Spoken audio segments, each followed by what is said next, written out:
สบายดีสวัสดีพ่อแม่พี่น้อง FC มุทุกคนเนาะยินดีต้อนรับเข้าสู่ฝันผู้นาผู้ใจเนาะมื้อนี้ผู้นาก็บ่ได้ไปไสอยู่บ้านคือเก่า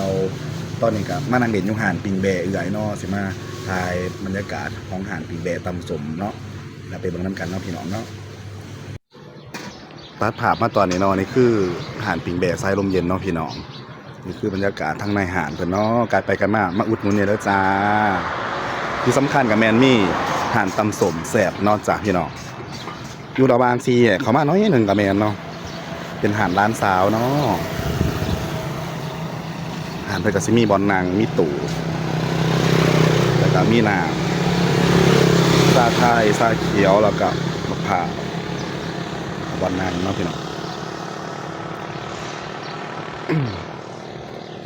ขายดีบ่ไหมคะขายดีอยู่เออนี่คือบรรยากาศเนาะแล้วก็ตำเลยอยู่เนาะสาวเนาะฝากพี่น้องอุดหนุนเนาะไกลไปไกลมามันจะมีอาหารตำสมแซ่บแล้วก็ปิ่งแบะทรายลมเย็นเนาะ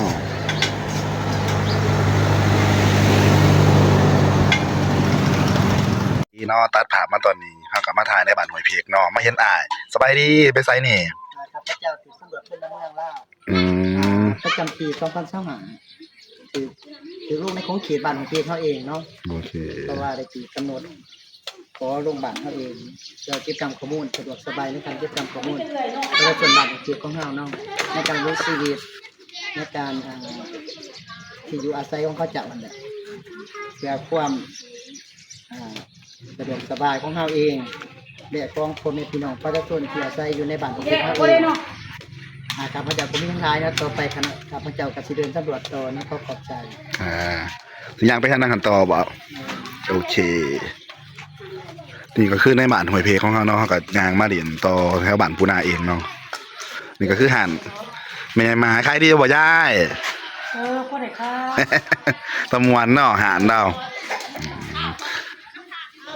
ปูนาก็สิย่างรอทายแถวในบ้านห้วยเพเนาะทายไปนี่คือบ้านปูนาเอง